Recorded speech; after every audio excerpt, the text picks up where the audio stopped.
Hey guys, just before this video starts, I was kind of going through and editing it, and I just wanted to make clear that I am going to, in the description box from days 1 to 10, so I'm going to put 1, 2, 3, 4, 5, 6, 7, 8, 9, 10. I'm going to go through and I'm going to write down each day what it is that you need to put in your starter, just so there's no confusion, because of course this is a long video and a lot of talking, and instead of going back and forth. The other thing I wanted to say is, this is so stupid, but the internet is cruel, and I just wanted to let you know that I have a couple of active starters going, so I was able to shoot this video all at once instead of actually doing it over a span of 10 days. So I didn't wear the same clothes for 10 days. Okay, that's all I wanted to say. Enjoy this video, and thanks so much for joining us. Hey everyone, welcome back to Ontario Gardening. So today we are going to make a super simple sourdough starter. So if you're here looking to make sourdough, you probably already know what sourdough starter is. So basically it is a combination of wild yeast and bacteria that we create using flour and water, and it sits and ferments on our counter and creates all of these really good probiotics that we can use in our bread in place of yeast to basically promote good gut health in our bread. So basically, if you were to make a white loaf of bread, you're using flour and water and a yeast. Well, it's basically the same thing in a sourdough, but instead of that like powdered yeast that we're using, we're going to use the sourdough starter in place of the yeast in your bread. So it's pretty simple to do a starter. This is the easiest way that I have found, the easiest and most straightforward way. I just want to mention before we start this that it does take about 10 days overall to get your sourdough starter ready for baking an actual loaf of bread, as it does have to sit and ferment on the counter and activate itself. So you're going to look to commit about 5 to 10 minutes a day, making sure that we're feeding this starter and getting it going. And then once you get it going and it's nice and active after 10 days, at that point we can maintain it. And that's not going to be an everyday feeding. Once we'll get there and we'll discuss that, but you can put it in the fridge and take it out every couple weeks and feed it. It's not going to be as tedious once you get it going. It's just the initial 10 days. So for this, you're going to need a container to start your sourdough in, and you're going to want a lid that's going to sit loosely on it that allows a little bit of air to get into the jar, because the air meeting the ingredients in the jar is kind of what helps to create that bacteria. So a mason jar is perfect as long as you're not setting the lid on tight. I actually have this, it's a drinking cup actually, that you would screw the lid on and put a straw through the top. So this lid here, that's where you would put your straw, but it has a hole. So this has worked so good for me for doing my sourdough starter, where I actually could screw on the lid and keep that open. So maybe get a mason jar and drill a hole in the top if you wanted to, because this is a really, really good way. Like, I've made several starters in these things and have never failed because it's allowing that air in. So you're gonna need a container for that. You're gonna need a kitchen scale. A digital one is preferable. A thermometer helps the situation to gauge our water. And then you're gonna need a separate container to start putting your discard in once it's nice and active. We won't need that for the first 10 days, but I thought I should have mentioned that. And then for the first 10 days, we use whole wheat flour. And then after the 10 days, once we start baking with our bread, we start feeding it with white unbleached flour. So those are the two flours that you're gonna need. Another helpful tool is either a rubber band or a dry erase marker, and I'll explain why as we go through. And then some sort of spatula or a tool big enough to get into whatever container you're using to mix our starter around. So let's get started on day 1. So the first thing that you're going to want to do is turn on your kitchen scale. And for those of you who have never used a kitchen scale before, on here it'll say tare. And tare basically means that you are canceling it out and putting it back to 0, similar to like the C on a calculator. So if I was to put something on here right now, it's weighing in. If I hit tare, even while this is still on here, I hit tare and it brings it back to 0.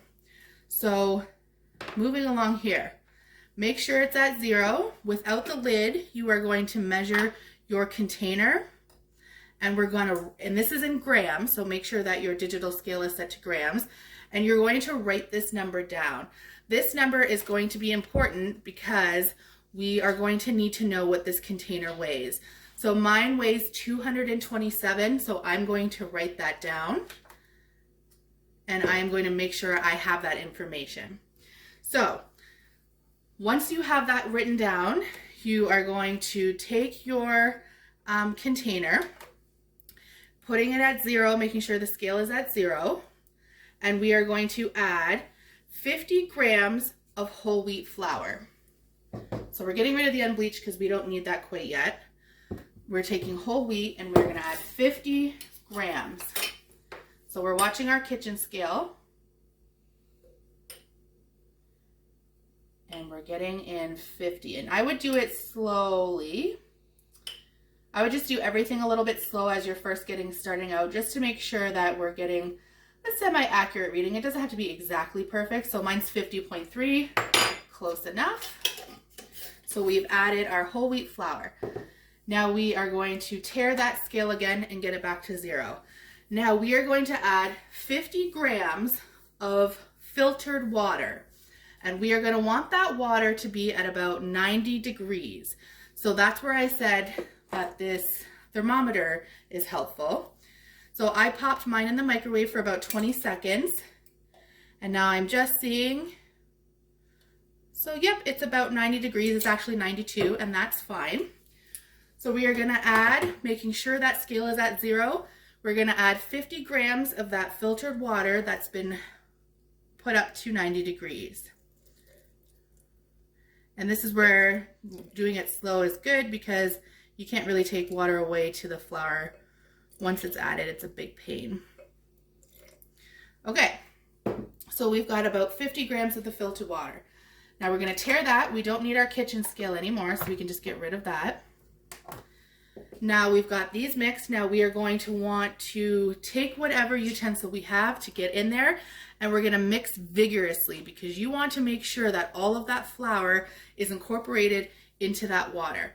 So going in here, we're really going to mix that around, scraping down the sides of the jar. I suggest using a small spatula for this if you have one. Scraping down the sides of the jar and really getting in there and really making sure that that's all incorporated. Okay, so at this point, I am going to put that lid on. And again, we're not screwing it on if you're using a mason jar or whatever it is that you're using. If you were using something similar to this, you would just want the lid popped and kind of sitting on it. So if this was just a regular mason jar lid, I would kind of just have it off to the side a little bit, allowing a little bit of air to get in. But like I said, I have a container that actually has a hole in the lid, so I can screw mine on. Now we're going to put this somewhere in a warm place, similar to like bread proofing on top of the fridge or anywhere that you have a warm place to put this in. That's where we're going to put it, and we're going to leave that there until the same time tomorrow. If I didn't say that already, try and do this around the same time each day, and that kind of is going to gauge as to how your bread is doing, and it's not a guessing game as to, well, how long did I leave it and whatnot. So that is day 1, super easy. Now I will get back to you tomorrow on day 2, and we will go from there. Okay, so day 2. Now at this point in your journey, if you're opening up your starter, you might see on top of the starter a little bit. I'll show you here.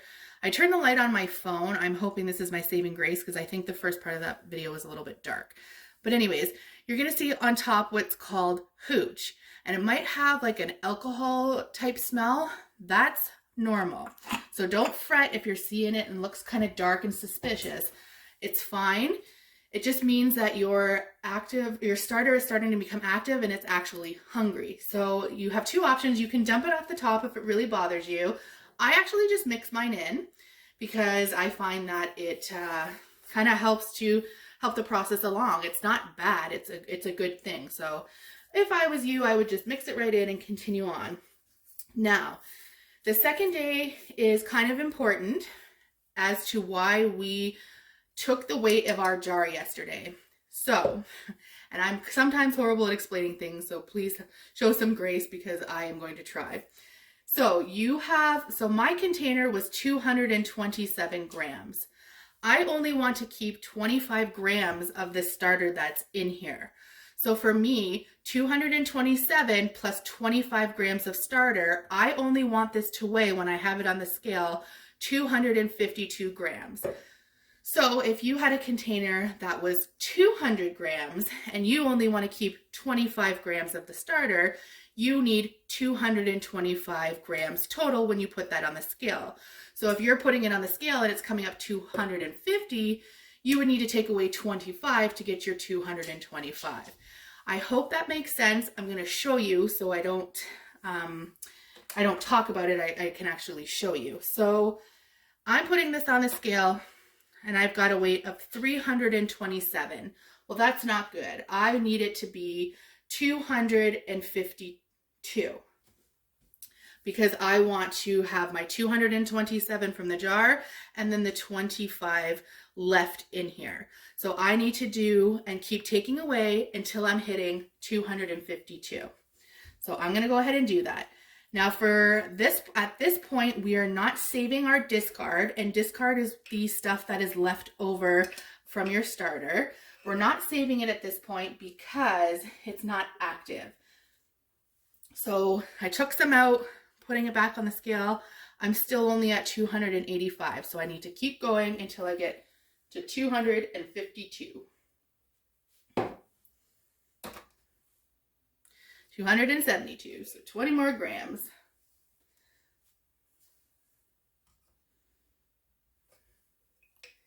And you're gonna take so much out of the jar and look at it and be like, oh my gosh, there's like nothing left. And that's okay.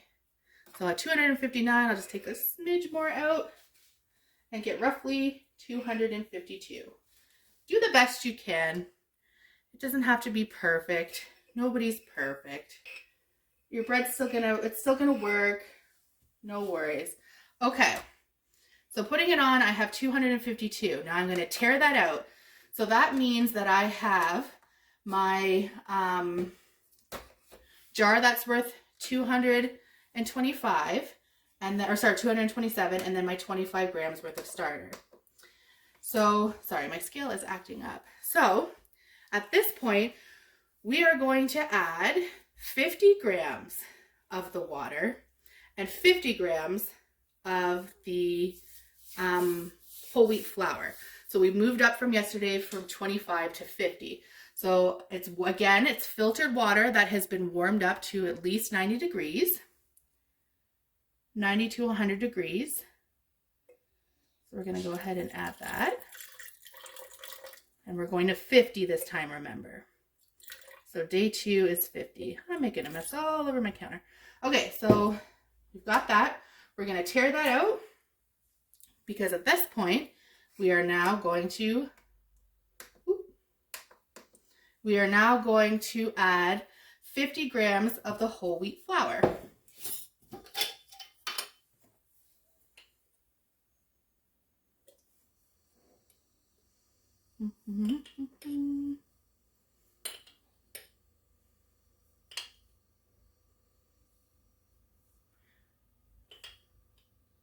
And just to let you know, day 1 and 2 are a little bit different than day 3, and then after day 3, it's pretty much the same until day 10. Okay, so I no longer need this. We can get rid of this. I am going to come back and I am going to, again, mix vigorously because now we already have previous starter in there. So you're wanting to make sure not only is the water and the new flour incorporating, but you're also getting that old starter really incorporated in there as well. And again, coming down the sides of that jar, really mixing vigorously. Okay, so we've got it all incorporated in there. And we are again going to put our lid on. And we are going to let this sit now until tomorrow, same time tomorrow. So I will see you then. Okay, so we are here at day 3. Now at this point in your sourdough starter journey, you're probably going to notice that your starter is getting bubbles. It's going to start changing a little bit in color, and it's going to start changing a little bit in consistency, and you'll just notice a difference in your starter for sure more on the 3rd day. So what we are going to do now is we are going to feed this exactly the way we did yesterday, so on day 2. So I'm not going to bother showing you again because we already did it, but just to recap, we're taking the lid off. We're going to put our sourdough starter on the scale, take out as much as you need to in order to get the amount of your container and 25 grams of starter combined. And then we are going to add 50 grams of the warm filtered water and 50 grams of the whole wheat flour. So that is what we're going to be doing on day 3. And then day 4 is going to be the last change, and you will feed your starter the same from days 4 through 10. So day 3, exactly the same as day 2, and we will go from there. Okay, day 4 is upon us, and it is the last day where anything is going to change. So we're going to do the same thing as we did yesterday and the day before. We are going to put our starter on the scale, take the amount of our jar plus 25 grams of starter, and take out anything else. So again, we are still getting rid of the sourdough starter at this point. We're not saving it as discard. And the reason for that is it's not 100% active yet. So we don't want to bother saving it. It won't be good in any recipes. So we are going to, like I said, if you remember for the last couple days, my jar is 252. That's what I'm looking for. Yours, of course, is going to be something different, but we're taking out as much starter as we can to get that number. And that's going to be the number you're looking for on a side note for the rest of all time. So make sure you don't lose that number of how much your jar is if you're always going to use the same sourdough starter jar. And if you do decide to switch it down the road, make sure you write down the new container weight, because you're always going to need that container weight plus 25 grams of starter. And even when we start baking bread and we're feeding it and maintaining it for the rest of time, it's always going to be container plus 25 grams. So I just wanted to kind of let you know that. And that's perfect. I have 252 is what I am looking for personally.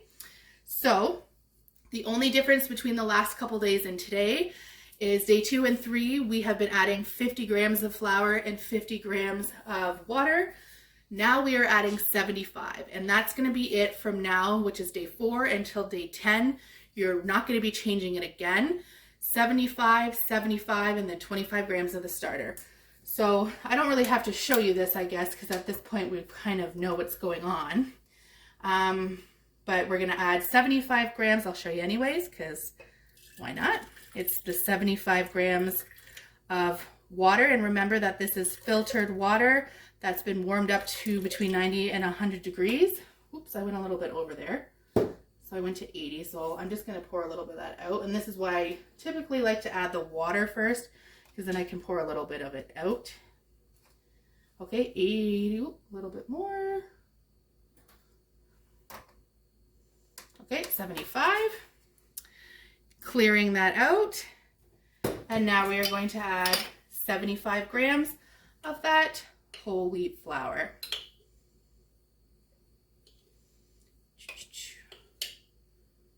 $75.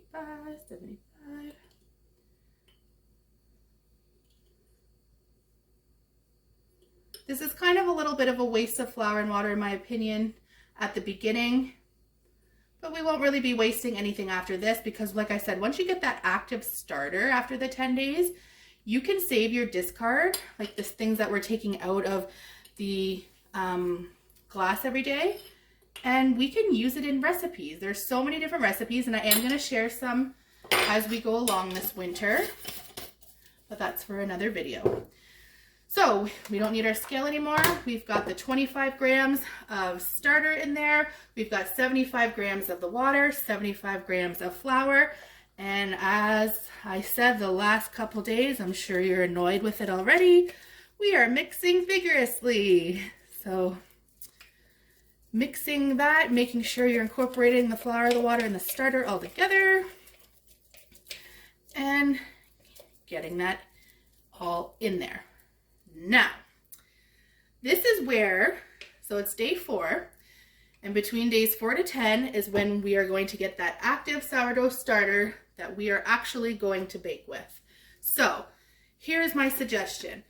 Because we want to, what you're looking for to know that your starter is ready to bake with, you are looking for your sourdough starter, once you've mixed it, in about 4 to 6 hours, we're looking for it to double in size. And once it's doing that, that's when you know that you are good to bake with that bread. So how am I going to know? Well, there's 2 ways, and that's why I said at the beginning of this video, we are going to either use a dry erase marker or a rubber band to mark off where it is that we started on the jar. So I just did my feeding. I am going to mark with the marker on the jar. Don't forget to do a dry erase, otherwise that's going to be there forever. We're going to use the dry erase, and now I can see, because I'm looking for this to double in size, I'm wanting it to come to at least there, and that's when I know that my starter is ready. It's probably not going to happen on day 4, 5, and 6, but maybe between 6 and 10, that's when you might see it start to double. The other option is if you have an elastic band, put the elastic band. I'm holding that way too high for the camera. I'm so sorry, I just noticed that. So if you didn't see that before, like I said, we're marking it with the marker and then looking for it to go halfway. And then, like I said, if you don't have that, a rubber band would work just fine. So yes, like I said, we're gonna look for this in the next few days for it to double in size, and then you're ready. Look at this starter. Isn't that fantastic? I hope you can see that. It's bubbly, it's great. Now, I don't know, I don't really want to do a separate video on maintaining a starter. I'm going to throw that in here now. So picture this, we've got our starter doubled, we've baked our bread, and I will show you next week in a video how to bake your bread. And now I'm thinking, okay, I've baked my bread, what do I do to maintain this starter? I want to keep this starter forever. There are starters that are like 20, 30, 100 years old. I want to keep this going. I don't want to start from scratch and make a new starter for the next 10 days. How do I keep this? So you will bake your loaf of bread, and I'm going to talk about that at the end of the loaf video. You're going to bake your loaf of bread. Whatever you have left in your jar is what you are going to use to continue maintaining that starter. So I've baked my bread. I'm at the end of my baking bread video, or my baking bread, for me I guess, my baking bread video. I am weighing my jar. And this is where that white unbleached flour is going to come into play. I need to get this down to my 252. It's at this point because, like I had said in the video previously, once your starter is active, now we can save what we're throwing out after. And that's where you're going to need a separate container to hold your discard. And you just can keep your discard in the fridge and pull it out when you're ready to make a recipe with anything that requires sourdough discard. So I've got my container here. I am going to get this down to my 25 grams of starter plus my jar. So for me, 252. So I'm going to go ahead and do that. The only difference is I'm not throwing it out anymore. I am now saving it. And look at that sourdough starter. That is a really active starter, you know, because it's nice and rubbery and almost like elastic. And it had doubled in size, and now we are at this point. So this is kind of full, so I don't really know how much more I'm going to save of this, because it's got all that hooch on the top like I was talking about. But we've got 258, good enough for me. So it's at this point I am going to, we're doing 75 again. So just like days 4 to 10, we're still doing that 25 grams of starter with 75 of water and 75 of flour. We're just mixing the whole wheat and the white together. So let me just get some water warmed up. Okay, so I've got the 252 that I need, so my container plus 25 grams of the starter. This is nice and active, so it's a perfect starter. I'm gonna do 75 grams of that filtered warmed water. So same as, like I said, the last few days. It's always gonna be 75 grams from here on out. Okay, 77. That's cool, enough. So 75 grams, and here's the difference. We're not just adding whole wheat flour anymore. We're only gonna add 25 grams of the whole wheat flour and then 50 grams of the white unbleached flour. So 25 grams of that whole wheat flour. So whole wheat flour has been our best friend for the last 10 days. And now we're introducing some of that unbleached flour. So I just want to make sure I have the lid here. Okay. And now we're adding, so I've got 25 grams of the whole wheat flour, and now 50 grams of the white unbleached flour. So that is a total of 75 grams in flour. So 75 grams water, 75 grams flour. Working my way up to 50.